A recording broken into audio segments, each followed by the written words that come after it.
Good afternoon, ladies and gentlemen. My name is Agnieszka Otwinowska-Kasztelanic, and on behalf of the University of Warsaw Excellence Initiative, I have the pleasure to chair the series of 6 lectures entitled Current Trends in Multilingualism Research.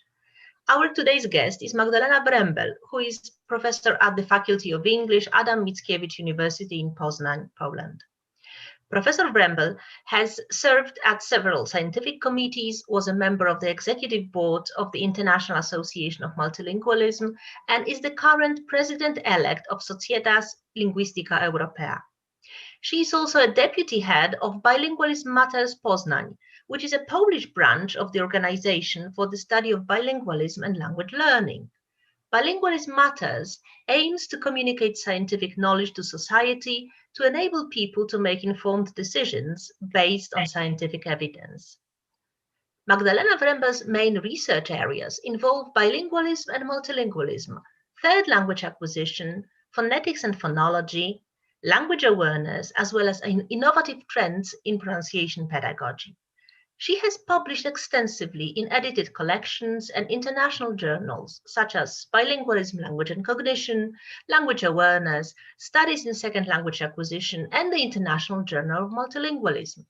She has also co-edited 2 special issues of the International Journal of Multilingualism. Her recent books and co-edited collections feature such topics as cross-linguistic influence in the acquisition of third language phonology, the investigation of third language phonological acquisition, and approaches to the study of sound structure and speech. Magdalena Wrembel has co-organized a number of international conferences and workshops, such as New Sounds, Eurosla, and L3 workshop in Poznań. She has been actively involved in several research grants, including the Polish Ministry's National Programme for the Development of the Humanities and international projects of the Polish-German Foundation of Science and the Polish National Science Centre. Magdalena, it's a pleasure to welcome you to the University of Warsaw, and the floor is yours. Thank you. Thank you. Thank you very much, Agnieszka, for this kind introduction. I'm very generous on your part, and I would like to extend my great thanks to Warsaw University and to you in particular for this kind invitation. It's a great pleasure and honor for me to be part of this series of lectures on multilingualism and to speak alongside many distinguished colleagues and friends. So thanks again for this invitation, and let me share my screen with you. A second. There is something that went wrong once again. No, it's not this.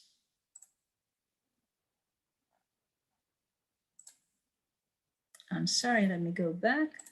A minute ago it was visible. Yes. I hope you're able to see my screen, all right? Yes. Okay, and the presentation.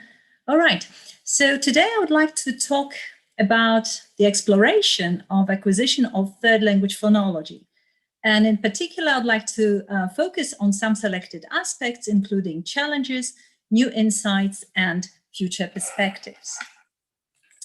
So let me start with the outline of the talk. I would like to begin with a brief introduction to L3 phonology, to the field. Then I would like to address some of the methodological challenges that we're facing. I'd like to bring to your attention some new research insights and to illustrate them with selected results of the project, of the recently conducted project, and finally draw some conclusions and recommendations. Well, L3 phonology for some time has been considered somewhat of a Cinderella area in the domain of multilingual acquisition, and several scholars referred to it as an understudied domain. However, over the past 2 decades, fortunately, we've been witnessing a growing body of research in the field. And I'd like to refer you, amongst others, for instance, to an edited collection by Gabriela Mara and myself, in which we present the development of the field, and several scholars published the studies, recent studies. The upsurge of interest in the L3 phonology has been also visible in the number of dedicated conferences and workshops. To the best of my knowledge, the first one that somehow sparked off the interest in the field was the one that was held in Freiburg in 2007. And since then, as you can see, there's been several other workshops that have been part of such conferences as SLE, for instance, in Poznań and Zurich, or ICPHS, the Phonetic Congress, for instance, the recent one in Melbourne, when we have held special sessions or workshops devoted to advances and investigations of L3 phonological acquisition. And let me just mention that this year I will be also presenting a special session at International Symposium of Bilingualists that will be held at Warsaw University. Okay, I'd like to briefly overview key research areas, the scope of investigations in the field. As you can see, to some extent, it parallels the scope of interest in the acquisition of L2 speech, as we can, the most visible trends being, for instance, investigations into voice onset time, VOT, vowel quality or quantity, and I'm enumerating several scholars and their recent studies in L3 phonology acquisition, from segmentals to suprasegmentals. So we have some investigations into speech rhythm or vowel reductions as well, or more holistic takes like perceived accentedness in the L3. Last but not least, perception, cross-linguistic perception. Amongst the key research questions that we're asking is that of facilitation, in the sense of whether there is a bilingual advantage in L3 phonology. And some studies, as you can see, point to the multilingual advantage in the perception of novel contrasts, in the sense that multilingual learners tend to have this facilitation in the perception of new contrasts and tend to learn them faster. Some of the our studies point to this effect, or Kopechkova's studies, or Nishini, amongst others. However, other scholars point to more conflicting evidence and no difference between monolingual and bilingual acquisition of novel contrasts. Well, this possibly this conflicting evidence may be due to typological distance between the investigated pairs of languages, or triads of languages, in other words, and different acquisition context that we investigate, or the question of language dominance and proficiency definitely plays a role here. Other key research areas include transfer or cross-linguistic influence, and investigating the sources and nature of CLI on L3 phonology has yielded very interesting results and different patterns of CLI. So on the one hand, we see simultaneous influence of, for instance, two previous languages attested, as in the case of Berkeley, where they pointed to simultaneous L1 English and L2 Spanish influence on the acquisition of L3 Brazilian Portuguese. Also, some of my own studies point in this direction. Whereas on the other hand, we see evidence for sequential influence. So for instance, Hammerberry in their studies pointed out that in learners' acquisition of L3 Swedish, the Swedes in the acquisition of phonology, it was first at the initial stages, the L2 German, that was the source of impact, and thus the outcome was L2 accented production in L3 Swedish, and only later at some more intermediate stages, it was the first language accent that came into play, which is quite interesting. Okay, we've also been pointing that the multiple sources of CLI are visible across different phenomena. So for instance, in several of my studies, I tested hybrid VOT, voice onset time productions in L3 speech samples. So for instance, the VOT values in the L3 were intermediate between the speaker's L1 and L2 values. Sometimes it was facilitative, but not necessarily. Similarly, Blank and Zimmer, they, on the other hand, they provided evidence for hybrid vowel qualities in the L3. Also, the transfer seems to be determined by complexity of subsystems. Interestingly, in one of the studies, Ben Raba, a study on Arabic-French bilinguals who acquired L3 English, they showed that the consonants were transferred from Arabic, whereas vowels from French. So the patterns can be very complex indeed.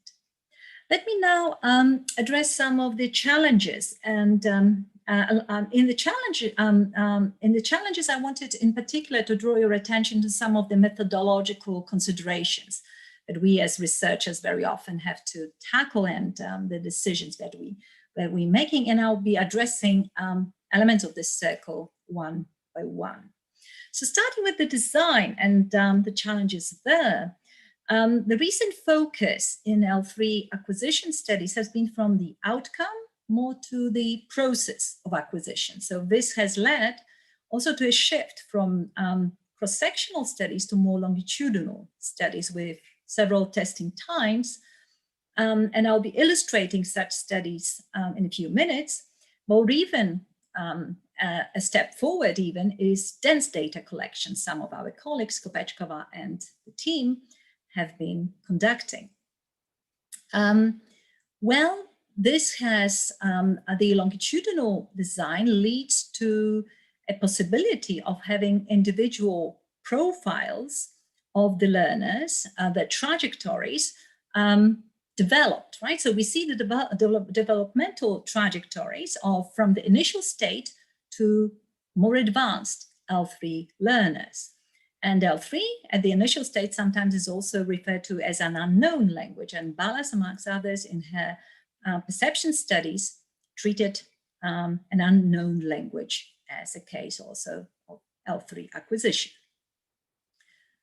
On to the tasks. So in speech elicitation tasks, we rely to a large extent on the traditionally and well attested tasks for production such as word list reading, sentence reading, free speech, picture naming, storytelling, trying to strike the balance between special degree of control for eliciting the speech sample, but at the same time trying to have ecological validity. And what seems to be a task that seems to be embraced more and more frequently from our perspective in L3 acquisition studies is delayed repetition. And I'll be illustrating that also in my studies here, when the repetition is not immediate, but we have time elapsing. So it's not imitation, but we have time elapsing between the stimulus offset and the response, thus avoiding some direct imitation and its limitation, obviously limitations.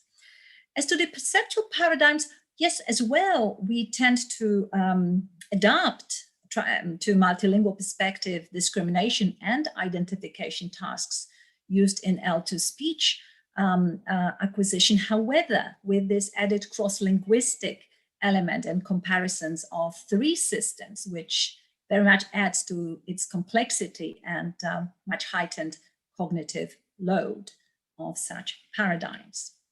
The participants, yes, we're all aware of different types of L3 learners, and the study, the field of L3 phonology has originally focused mostly on foreign language learners, the late sequentials, the so-called emerging multilinguals.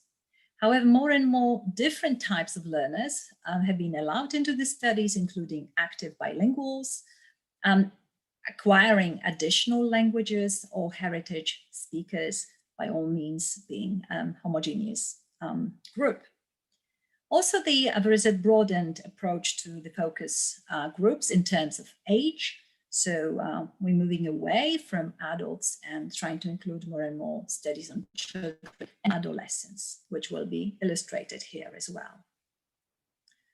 Controls, the question of controls. In L3 phonology, also the monolingual controls and the speech samples have been called into question, the validity of including monolinguals as controls. So there is a general tendency to see bilingual control groups as more adequate, or another option is to use mirror design groups in which, for instance, L2 and L1 and L2 co-vary, and we have the same L3 being required. So in this way, we can tease apart the cross-linguistic influence from the first language and the second language. Well, we've used this design with a twist in our project. I'll show you in a few minutes, where we co-varied the first language and the third language, right, using this design. Or another option is to use the same group over time, to trace the same group over time, and the participants are in this way their own controls over time. Okay, and finally, instruments and procedures applied. So many open questions remain, for instance, in terms of phonological proficiency assessment, and we range from using, for instance, self-declared proficiency through applying general proficiency measures like vocabulary richness tests, etc., to a more focus, I would say now, on oral accentedness ratings used as a proxy for proficiency measure, phonological proficiency measure. Language modes and testing, that's another variable that should be taken into account. So on the one hand of the scale, we can have the induced monolingual mode, where we test on separate days. Particular languages are tested separately on different testing days, as for instance we applied in our project. But at the other end of the continuum of possible approaches, we can have mixed modes, the encouraged multilingual mode, in which for eliciting speech, when we favor CLI and code switching. And I just wanted to say that this list is by no means exclusive, and there are further considerations also on the theoretical nature. There's no time for the moment to discuss those. So let me move into new insights that I would like to present to you based on the project, recently conducted project, international project in collaboration with Münster University and Mickiewicz University, where we applied a longitudinal design. Its name was, by the way, multi-phon. So we investigated phonology from a multilingual perspectives, and the longitudinal design with 3 data collections. And the project took place in Polish and German schools. These were parallel studies. We started off with quite a large pool of young sequential multilinguals, nearly 40, but obviously we lost some on the way, as you can imagine. We have had a battery of production and perception tests, and participants were tested in the L1s, L2s, and L3s. And our aim was to explore phonological CLI in multilinguals, in multilingual adolescent learners. So these were the domains that we wanted to investigate, both perception and production, then elements of phonological awareness and psychotypology. And I'll be illustrating these domains with examples of studies. Several features we wanted to investigate, slightly different features than the widely attested that I showed earlier, and a range of tasks that will be illustrated as well. Okay, so these were our groups. The German group, L1 German group, initially including 22 learners, same for our Polish group. Same age range, as you can see, 12 to 13. And this is what I meant by the mirror design. As you can see, the L1 German was in our group L3, the participants L3, and the reverse in the L1 Polish. In the other group, it was the L3. What was the constant was the L2, which was always English, and the 2 groups were their proficiency in the L2 and L3 was comparable. And these were the testing times, 4 weeks after they started their instruction in L3, 4 months of instruction, and at the end of the academic school year, rather, in their case. So briefly, the profiles, I won't go into details here, but I just wanted to show you how much comparability between the groups we try to ensure with comparable age of onset of both of the foreign languages, and also input. I have not included the input data here, but they were comparable also in terms of the second and third language. So this was what our foci were, the research foci. We wanted to trace the developmental trajectories of both of the foreign language phonologies. We were interested in the cross-linguistic interactions over time, both perception and production and its interface. We wanted to see the effects of language proficiency and the L1 background group, and we were also interested in inter-individual variation. So let me start with a brief, I'll be presenting 4 studies, but really in a nutshell, right? Just to illustrate those different aspects that we try to look at. And this is accent mimicry study on phonological awareness, and it has just been published, just been out in International Journal of Multilingualism. So I refer you to this paper for more details. What motivated us was the lack of reliable measures of phonological awareness that would work across multiple languages. So, and there was scarce TLI research to date, and if there was one, it was mostly targeted at adults. Well, so we first looked at offline methods that have been extensively applied, especially when investigating L2 phonology, and these range from questionnaires, diaries to reports. And then online methods, some of them were already conducted from the multilingual perspectives. I'm referring here to Think Aloud protocols we conducted, as well as Mana Kopečkova's. What was particularly interested for us was another approach used by Mora et al. And his team in L2 speech production, and it was a delayed mimicry paradigm. And we attempted to extend this paradigm to our study of L3 phonological awareness. So we operationalized phonological awareness as mimicry, ability to mimic L2 and L3 accented speech. So this is how we went about it. So we applied this delayed accent mimicry. So it wasn't an immediate mimicry. We just relied on the internal representations of what the L2 English accented speech sounds like, right? Or L3 accented speech sounds like.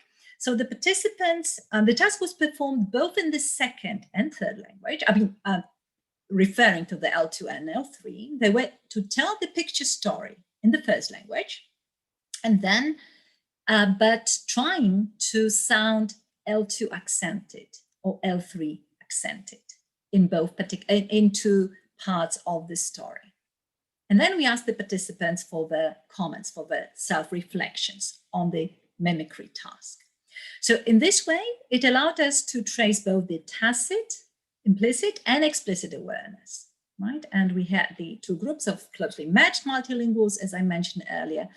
And on this task, we tested them at the very beginning and at the end. So this is the picture story that they saw, and they were to tell the story in Polish, but in Polish first, and then in Polish, but trying for the first part of the story to sound and to L2 accented. So for instance, English accented, for the second part, for the later part, to sound L3 German accented. And let me illustrate that. But this is just for the Polish speakers, because this is the example from the Polish L1 Polish groups that I took, and it's for you to guess which accents they're putting on. Okay, let me just, okay, play, oops, sorry. Yeah, once again. Na rogu ulicy mijały się 2 osób, mężczyzna i kobieta, zderzyli się i mieli oni takie same walizki. Okay, this is one accent being mimicked. Okay, where's the other one? 2 osoby zderzyły się walizkami, następnie zamieniły się nimi, wzięły złe walizki, a po powrocie do domów okazało się. Okay, but as I said, it will be mostly appreciated by the Polish speakers this time. What we did with the recordings is we performed an auditory analysis of the recordings, both of the L2 part and L3 accented part.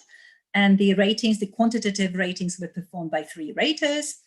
And what we counted, we performed a score of all the alterations that we noticed, the phonetic phonological features alterations, and we classified them as the raw score, I mean, all the alterations performed, but we selected the ones that were target-like, that were appropriate, right? With respect to the L2 or L3 phonology that the participants were trying to mimic. And then we performed the qualitative analysis of the reflective comments. And the second part of the study involves foreign accentedness rating tasks. So the speech samples were included in an online survey that was presented to raters. The raters were phonetically trained. There were 2 groups of raters. So obviously there were O1 Polish raters who rated the speech samples of the Polish groups, and the O1 German raters, because the same stories were told by O1 German participants, then performing in the L2 English accented and L3 Polish accented storytelling. Okay, and the tasks the raters performed were to say what was the degree of accentedness, and they did it on a scale, sliding scale, and we tried to identify the first language of the speakers. And this is just a screenshot of the task that they performed. I can see there was always a speech sample included, the sliding scale from 0 to 100 FORAs, and the L1 identification based on the speech sample of the mimicked speech. So very briefly, what the accent mimicry looked like for L2 English for both groups. You can see the results for the L1 Polish and L2 German groups for 2 testing times.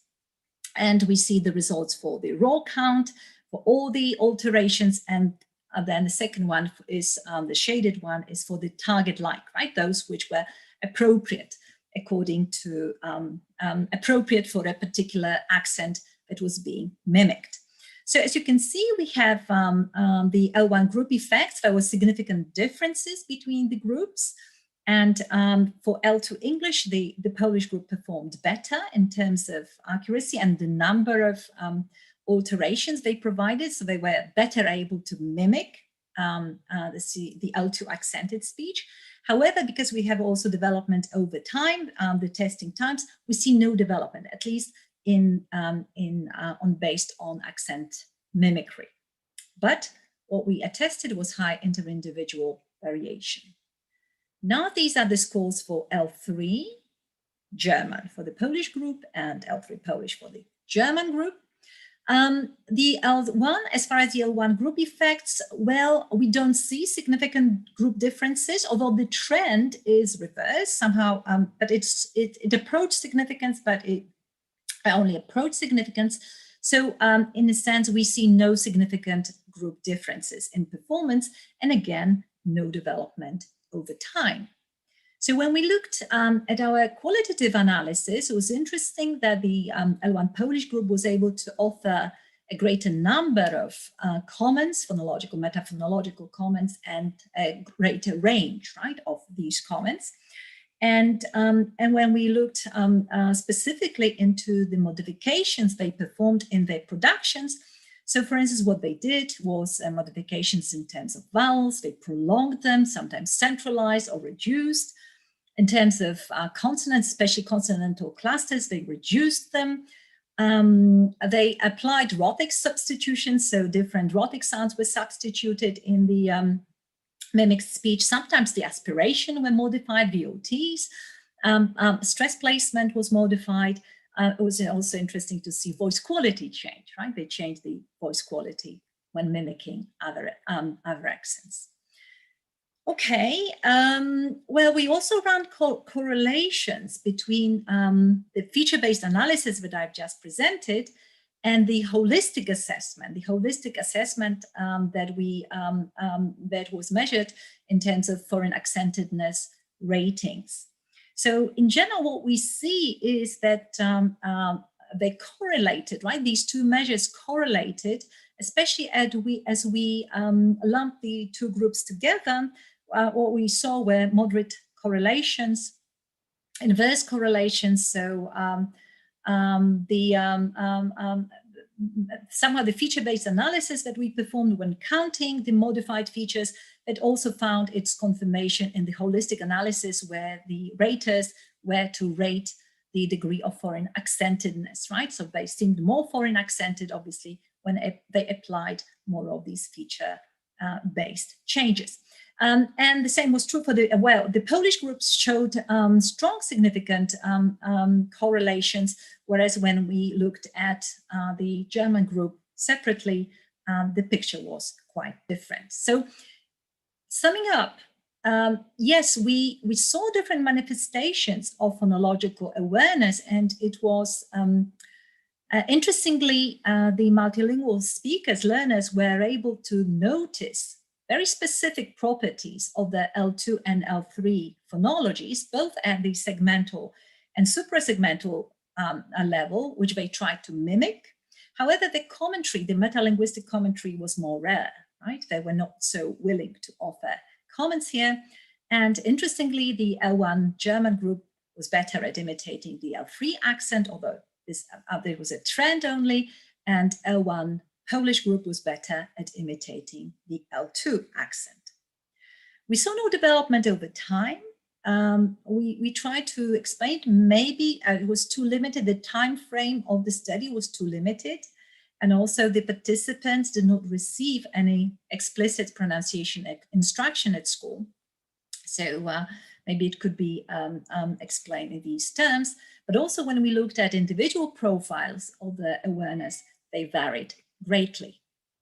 Okay, if we evaluate the proposed measure, it seemed suitable for these young learners, adolescent learners, especially that it tapped also into implicit and explicit awareness, and it tried to combine this feature-based, detailed, nuanced analysis with a more holistic one. Well, obviously, we have to admit there are methodological limitations to the proposed measure, because the foreign accent limitation is definitely linked, on the one hand, to the phonetic representation, the long-term memory phonetic representation that the participants have. But on the other hand, and maybe more importantly so, to something that we may call a phonetic talent, right? Ability to mimic. Also to the personality types, right? Some of the learners were very unwilling to mimic the accent. Some would also ascribe it to some musical abilities as such. Okay, I'd just like to illustrate now some of the findings stemming from our speech production study. So this is study 2, again in a nutshell. And we selected here rhotic sounds as the focus of our investigation, because rhotics constitute a very interesting class of sounds. They have complex articulations within and across languages, and in the 3 languages under investigations, they have different realization. So in Polish, we have the r, the alveolar trill, or sometimes tap, it's realized it's r. English, alveolar approximant, r, and very different uvular fricative or trill in German, the ra, I wanted to say it in German. Okay, and they have different markedness standings, right, as well.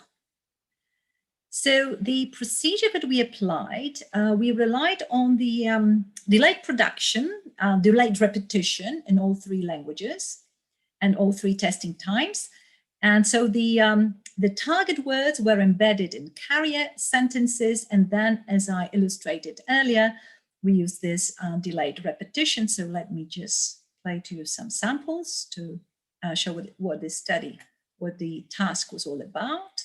Mm-hmm. I say Mary again. What do you say? Okay, so after this prompt, what did you say? Other participants were to repeat Same went for German and Polish. Ich sage Riese zu dir. Was sagst du jetzt? So the idea was to avoid immediate repetition. Now we have an auditory analysis performed by 3 phonetically trained raters. So again, in a nutshell, the results on the graph, as you can see, first we analyzing the L1 Polish group. This is the development over time, 3 testing time, and this is production accuracy. On the y-axis, at the top of the scale with white dots, you can see this is the graph for English, how we did in the L2 English, and we see a significant increase in accuracy between the testing time. No significant development for German. German is lower accuracy, and it's black dots. A very similar pattern was attested in the L1 German group, right, with L2 English. The participants doing better in L2 English productions of erotics and improvement in time, no significant development in terms of L3 Polish erotics. What I would like to draw your particular attention to is are the cross-linguistic influence patterns, the CLI. Since we applied features that differed across 3 languages, we were able to trace the direct sources of cross-linguistic influence. So, for instance, for the L2 English, what we can see is very little CLI from the first language. First language L1 is dark blue, so they're all color-coded, as you can see. Little of this, some hybrid forms, some other forms, but mostly the bars are black, and black stands for target-like. So they were very much target-like, English-like in the erotics production, right, in L2. A different picture goes for L3 German. So what we can see is that they were there was most CLI attested from the first language. The first language is blue, dark blue, especially at the T2 and T3, and some CLI from the second language, right, from their English, visible in red. Also hybrid forms and other forms. The target productions are black. Very similar pattern goes for English, so I won't discuss that further. And this is just an illustration of very high inter and intra-individual variation. This is the L1 Polish group in L3 German erotics productions. So what I wanted to show you that it really was very, that the patterns varied. So for instance, some of the participants very much relied on the L1 Polish, right? The blue bars represent the Polish productions or Polish-based productions in the German, right? L3 German. Some were very much target-like, right? The green ones, right? So participants 4 or participants 8, very much target-like. The red parts of the bars represent the influences from L2 English. So summing up, if we look at the trajectories of development, we saw an increase in production accuracy for L2 English erotics, but no change for L3 erotics for either of the groups. The sources of CLI, just to recapitulate what I was saying, in L3, we saw that the productions, erotics productions, were predominantly L1 based. Right, so they had this motor, possibly the constraint of the motor routine, L1 motor routine, that transferred to the L3, although we attested also some CLI from the second language, from English. In L2, they already, both groups showed very much target-like productions, and there was a marginal influence from the first language. And yes, there was an L1 group effect. Okay. Moving on, this time we wanted to focus on the relationship between production and perception. And this production-perception link has been studied extensively in L2 speech. And several scenarios, different scenarios have been attested so far and have been supported by different researchers. So for instance, one of the scenarios is that, and probably the most common one, then the perception leads production. So we need to perceive accurately in order to be able to produce particular sounds also in an accurate manner. Another approach is that these two modalities are aligned, they co-evolve, right? They co-evolve in the same manner.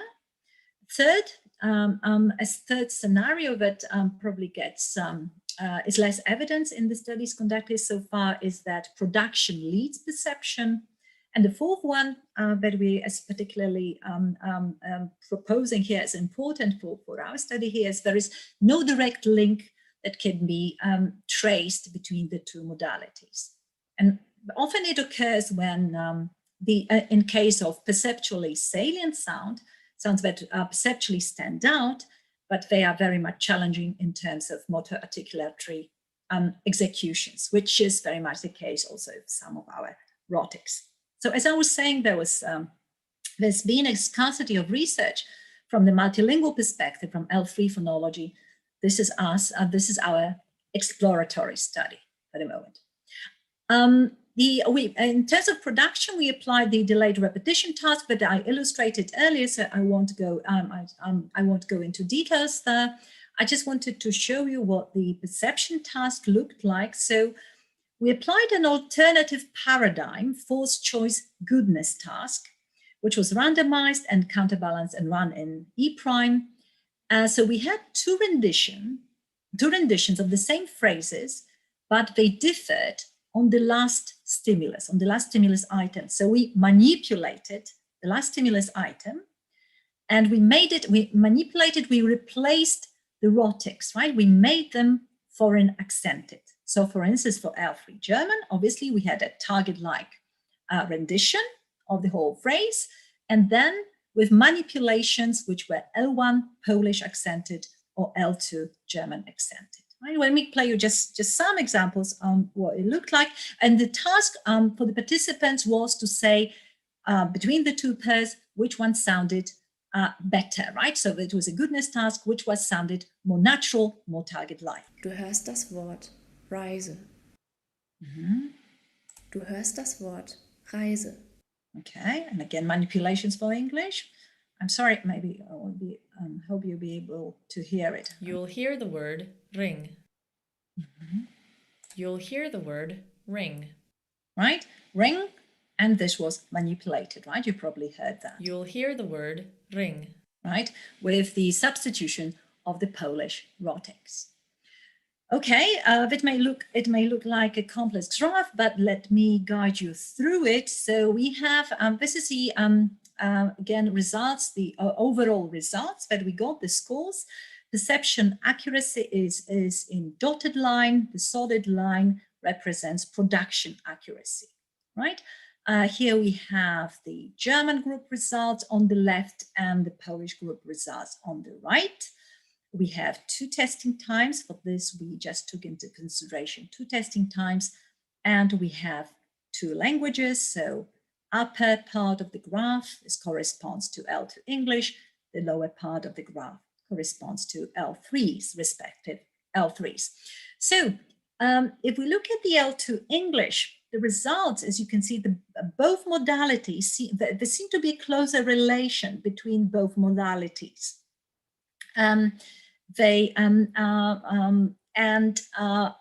What is characteristic, what seems to be characteristic, is that perception accuracy somehow is rated as more accurate than production accuracy, right? This refers both to the second language and the third language. However, if we analyze the third language, the performance on perception and production in the third language, we see much more dissociation, right? They're not so much aligned, they develop more independently, and we see much more dissociation in this respect, right? Also development in terms of time, we see many more changes, many more developmental changes in the L1 Polish group, whereas the behavior seems more stable in L1 German group. So when we ran the multiple regression analysis, we saw the effects of both language and group, but the effects of language were stronger, right? So in terms of that, the L2, the participants performed better these on the L2s and L3s, which could have been expected. All right.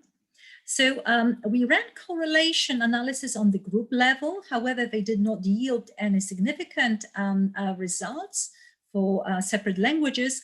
But I'd just like to illustrate more individual takes. So this is an illustration of the correlation trajectory for the L2. For instance, we see the participants, both of the Polish and the German groups, grouped together.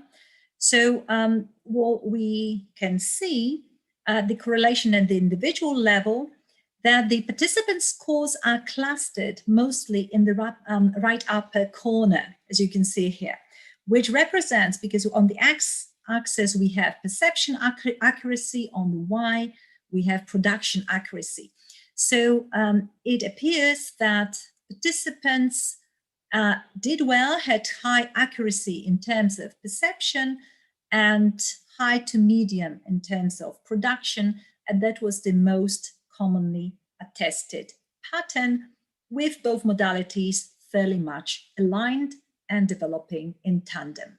So this was the trend for L2. L3, we see a very different picture with the scores spread out and not a clear-cut tendency in general.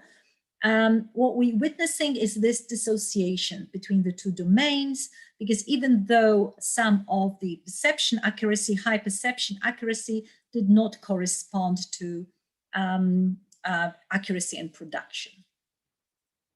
So all in all, if we look at the relationship between the two domains, it seems that, yes, perception tends to be better than production, but we have to be very careful here, because it's not the task applied may not necessarily be comparable, right? So we have to take it with a pinch of salt, but still we see much more alignment in modalities in the stronger language and less stability, more dissociation in the third language in terms of the relationship between the two domains.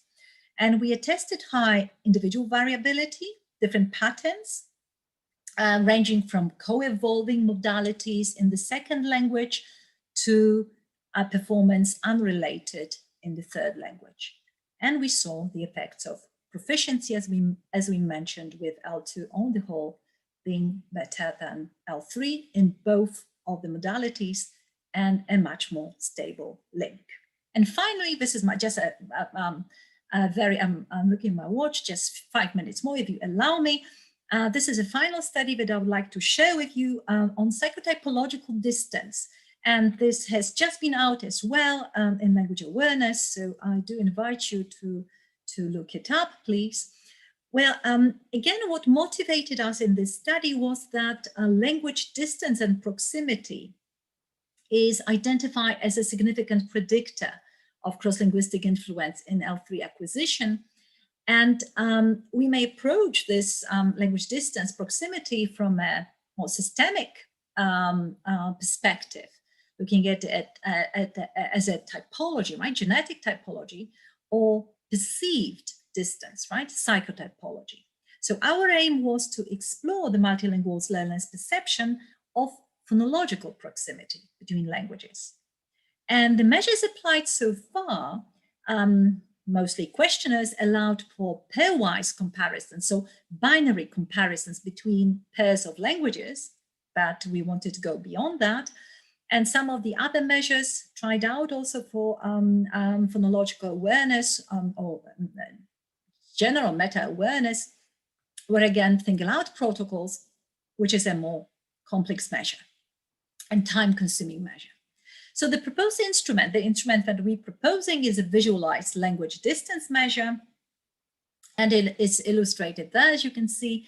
So it's more of a game that we play with the participants when they have circles, colored circles, each colored circle representing a different language, and they are to locate it on a piece of paper and represent how they see the typological differences or distances between particular languages. And we're using the whole metalingual repertoire, so all the languages of the participants.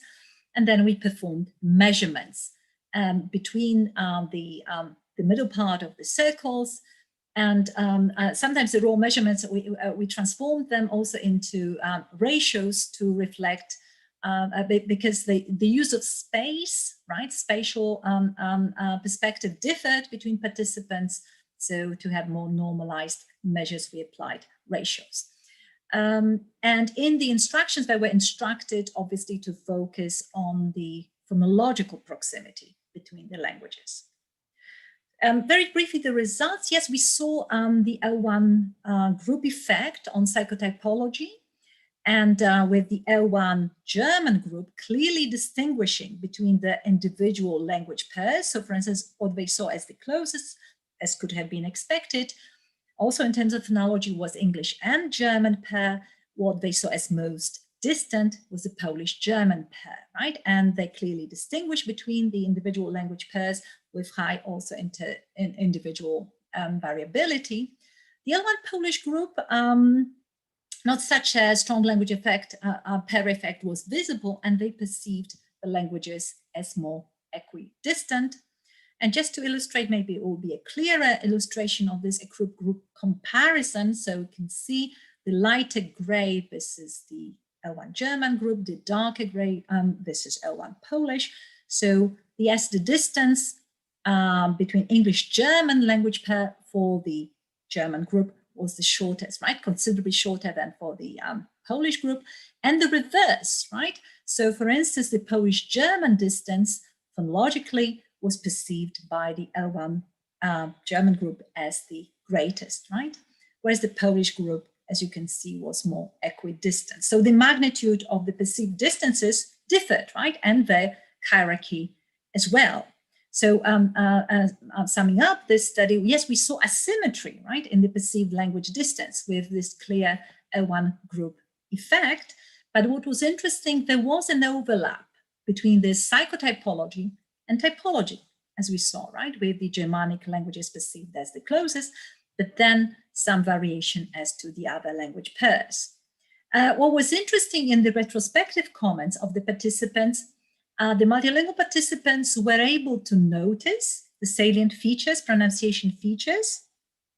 And however, it was not always easy to tease it apart, right? Whether they only referred, whether they were only domain specific in their psychotypology or more general, because at least based on some of their comments, we could see that they also made holistic judgments or impressions of the proximity, right? Although they were to focus on the pronunciation only. Okay, and this is just the evaluation of the tool. So we think in terms of suitability, it's suitable for different age groups. It's very time efficient, takes for 3-5 minutes.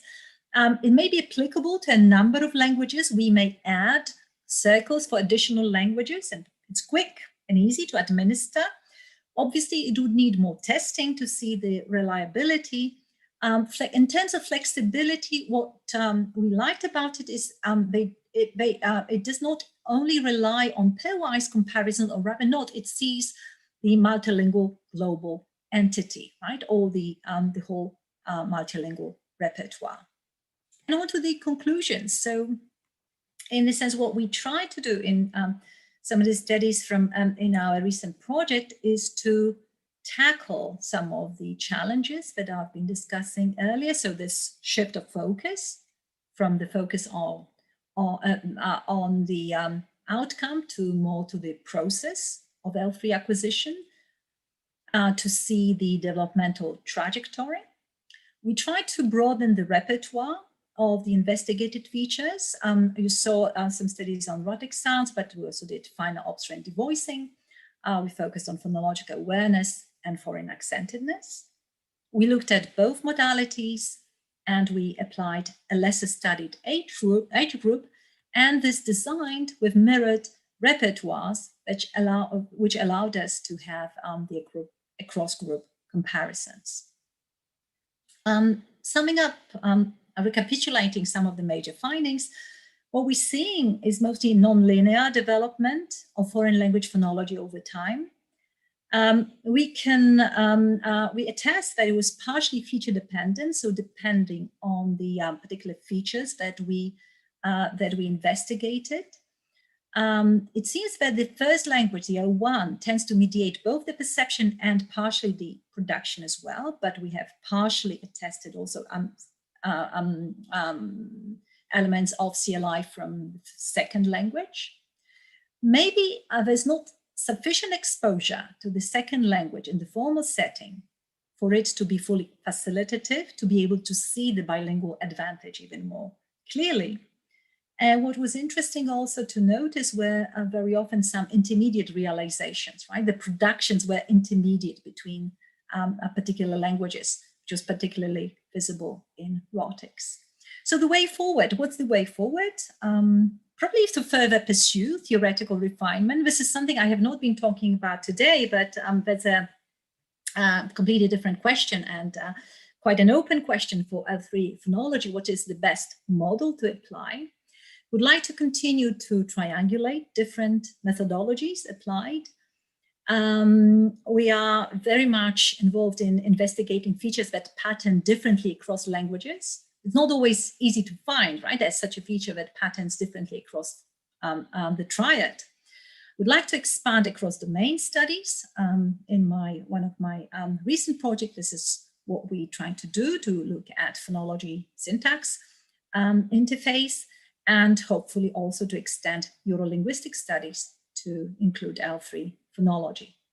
I'd like to make the acknowledgement to the grant of the Polish-German Foundation of Science that allowed us to conduct our project. And thank you very much from Mickiewicz University in Poznań. And here are some of my references, selected references. You'd like to look at them further. Thank you very much. Thank you very much, Magda, for this fascinating talk. I really enjoyed it because I'm not much into phonology, I must say, and to me it was absolutely fascinating to find out about the different methods of study. We are waiting for some questions on the chat, but maybe in the meantime, let me ask something that occurred to me when I was listening to you and looking at your studies. It seemed to me that in some studies you focus on one of the languages only and not on two languages, especially in the perception studies, where you manipulated the contrasts in the sentences. So why didn't you actually manipulate the contrast in both? Okay, if we have three languages, then obviously you have three different options, right, for what you're going to present to a participant. So why did you opt for just two instead of three? Okay, because in one of the yes, thanks for this question. That's a very good question. Obviously, yes. Well, the example I showed didn't. These were just examples of the samples. They're not all of them. Yeah, I didn't want to overwhelm you with all the speech samples. No, we did, because if we presented the contrast in one language, we manipulated the features in the other two. Okay, so there were always three. Yes, one was target-like, as you were saying. One was L2 accented, and the other one was L3 accented. So yes, we did. We had all these three conditions. Maybe I just didn't include all the three samples for you to illustrate it, right? I see. I just explained that orally, but sorry if I have not included all the. I must have missed it. So. No, sorry. Yeah, it was in my explanation, but it wasn't illustrated in the samples. You're right, Agnieszka, right? That's what we did, because that was the idea exactly, to see these different comparisons. Obviously, this resulted in the quite a great complexity of the task and cognitive load, right? Because by adding this third condition, the regular study, and having several repetitions, we expand, as you can imagine, expanded on the task. But these are the problems connected with, yes, cross-linguistic perceptual tests. But we did, and thanks for asking for this clarification, right? In case it was not clear. Okay, enough. I have one more question for you, but first the questions on the chat. Let's move on to the questions on the chat. We have the first question from Martin Testa. who says the following: thank you for your presentation. In your first study, how did you interpret the fact that the L1 Polish group provided more metaphonological comments, but the L1 German group was better at mimicking the L3 accent? Okay, thanks so much for this question. Yes, yes, we wondered ourselves why. I think, and to some extent, what we cannot exclude is the role of the interlocutor, the person, the instructor, the person, the researcher who conducted the task. Maybe this is something also for the future to fully control for, because it was not an easy task, and we had to encourage the learners, the participants, to put on the accent, right? This is not the natural thing to do. And as I was saying, to a large extent, it may also, the effects that we get depend on the ability to mimic, on the personality traits. So the more shy students or learners would refrain from it, or don't get fully involved. So what I'm saying is, on the one hand, these were personal qualities. So maybe somehow the Polish participants were less shy to some extent, or had more, this is difficult to judge, right? We would need to have a different, to check on that, on their musical abilities, on their ability to mimic, on their phonetic talent, etc., etc. So maybe it was just a coincidence that they had more on this end. But as I was saying, the role of the interlocutor, of the person who conducted this study. So there was a great role of encouraging the participants to put on the accent, right? To try, right? So I guess that also played a role, right? And we had different interlocutors in both of these tasks. So maybe this was something that would need to be controlled for. And your second part of the question, why the L1 German were more accurate? That's interesting in performing the task. As I was saying, that was just a tendency, right? It approached significance, but it approached significance. So we just treated it as a trend. Still, we wondered whether for the Germans, the L1 Polish, especially if you remember from the psychotypological distance, they saw the Polish and the L3 Polish as being the most distant from German, right? So in terms of distance, they perceived it as really very salient, very distant. So we wondered whether this perception of being different also allowed them to try to imitate this language better. This is our guess. This is just our interpretation. I was also thinking about this metaphonological comments that Martin has asked about. Maybe it's also the matter of teaching. Maybe the Polish group was taught in a different way than the German group. Maybe Polish teachers draw more attention to the differences and make more comments like that to the learners. Perhaps it's just a guess, right? Yeah, no, but yes, a very valid comment, of course, right? Because yes, you also referred to the number of meta-linguistic comments, yes, which was greater in terms of, which was bigger.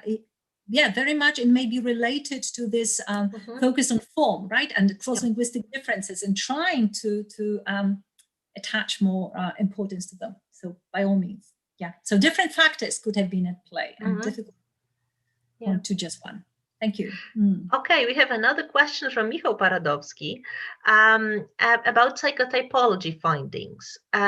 Okay, and he says the following: might we expect different results if the languages, rather than commonly taught, were ones that the participants were unlikely to identify and know about? Yes, could we expect different results? That's a good question, Michał. Thanks for that. I would say probably yes, right? Probably yes, because you're saying if these were languages other than the ones typically taught, would need to be tested, would need to be seen, but probably yes. I would say that we could expect the psychotypological distances to be much wider in this case, but it would, I would need to see that. Okay, Michał has another question here, or maybe that's the second part of the question. Might a different measure of cross-linguistic, sorry, it jumped, the chat jumped. Okay, might a different measure of cross-linguistic similarity, for instance, akin to normalized Levenstein distance, but for phonemes, yield different results than typology? As in phylogenetic trees, I take it, right? Yes, we might expect that. Yes, we were expecting that to some extent, but not necessarily. The typological, not necessarily. There will be, the two might be aligned. Especially, we also try to look at phonological typology, not just typology as is generally approached and understood. So if we analyze in more details also a phonological typology and differences, similarities and differences between the languages, we saw that the two measures may not necessarily be as much aligned as could be seen initially. Okay, we have another comment from Michał saying Polish teachers may be more likely to correct mistakes. Okay. So that's again, that's again the question of instruction and the focus on forms, as you were saying, and on form and on forms, and the higher likelihood of drawing attention to pronunciation problems. We have another comment from Martin Testa, just a quick personal anecdote on the production perception debate. I remember at the beginning, I couldn't hear the difference between Kasia, Kasia, or between Ż and Zi. It was only after I started to physically practice the articulation of those sounds that I started hearing the difference. Yes, thanks for that, right? The Kasia, Kasia, it's a commonly quoted problem. So there you go. So this is the third possible scenario, although the most common one would be that it's the perception that should precede production. But yes, sometimes you need to, if it's not, in terms of perception, if it's not salient enough, if you make the assimilations to your L1, I mean, two phonetically different sounds in the L2 or L3 are assimilated to just one category in the L1, it's very difficult to form a new category, right? And sometimes, as you're saying, through production, through articulatory effort, through this through the motor routines, because we have to remember, right, about the involvement of the motor routine, is only then that the awareness of the production leads to more accurate perception.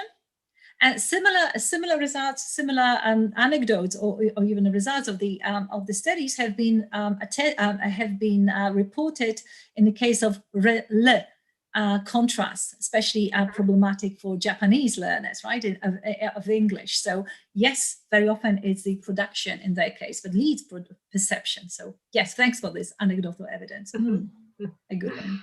Yeah, we have some more comments from Michał to Martin.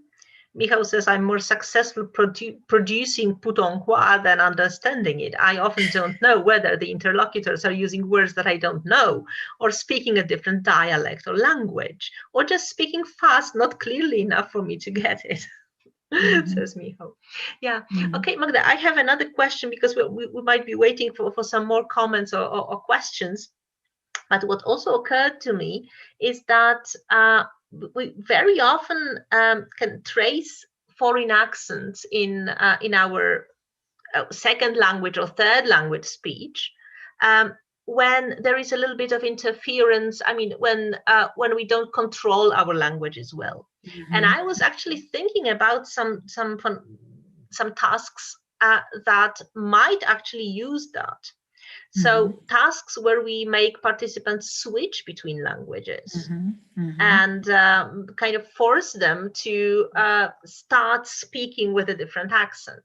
Or maybe tasks which make participants use one language when looking at words written in another language, which might also cause interference. Have you heard of such tasks, or am I inventing something? No, you're very much right. It's a yes. It's a very good. It's a very yes. This has been studied, and yes, mostly applying the L2 perspective. But one of my doctoral students actually applied such a procedure, the language switch procedure, using a picture naming task and switching between languages, exactly, and sometimes having congruent, non-congruent, yes, trials, and then yes, on the switch, and it usually takes some time in order to change the articulatory setting, and exactly as you're saying, on the very switch, we can expect this more of a cross-linguistic influence, by all means. But this is, yes, this is applying the mode. In these studies that I presented here, we somehow opted for the monolingual mode, testing languages separately. This would be going for the other extreme, as I was saying, which is a very valid, procedure.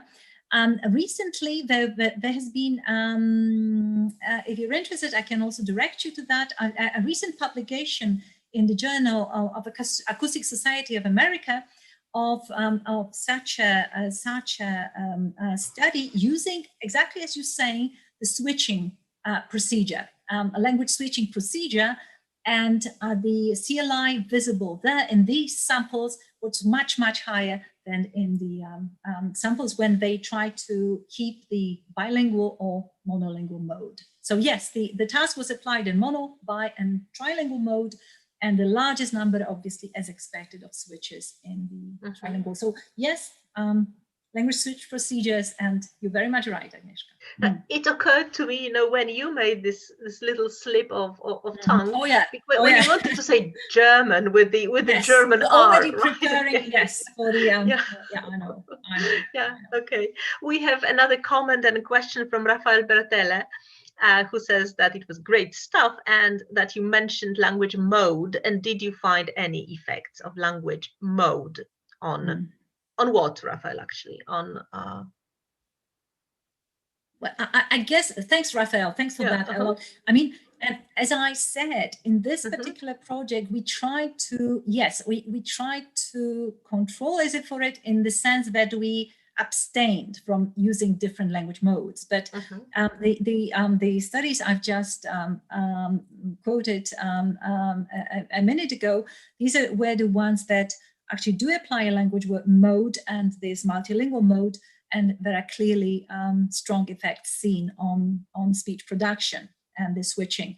But so not in these studies that I referred to in our project, but there are studies that explicitly, but these are very few studies, and especially in the domain of L3 phonology, right? Just a couple I'm aware of at the moment, right? To the best of my knowledge. But I do agree this would be interesting to see the effects further. So thanks for this suggestion, We have another question from Beata Walesiak, if I'm correct. If you were to replicate your research in an online setting, the participants would not be able to record their samples with the same recorder. Would you, and how? Yes, very valid question. In those days, and I must say that this is one we're just tackling at the moment. I've embarked on a project that I mentioned towards the end, a Polish-Norwegian project, and we are about to start our controls recordings, and we would like to do the recordings online for the moment and see what comes out of that. As you were saying, obviously, this is a very good comment. We're not able to control for the quality of the recordings. What we're planning, at least for our control study, is to have the participants do the recordings via the iPhones, because we think that's the best quality we can get so far. We'll see how much of it we would be able to analyze acoustically, and how much of it we would be able to use as speech samples. But for the moment, we're testing it out, right? With speech perception, that might be slightly easier. The ePrime Go, that it's software designed for online applications. So I guess it will be it would be easy, but then again, we won't be able to control very well what the participants are doing or how they're performing on the task. I know that some of my colleagues who've performed the perception study online, they ask for the camera to be able to see the participants' performance on the keyboard, right? What they're doing, how they, at least to have some control that the participants are not eating something in the meanwhile and just using one hand on the keyboard on something. So there are methods, but thanks for this comment. This is something, especially with the recordings, this is what we experimenting with at the moment as well. And another challenge, right? Which should have been added to the challenge part. Okay.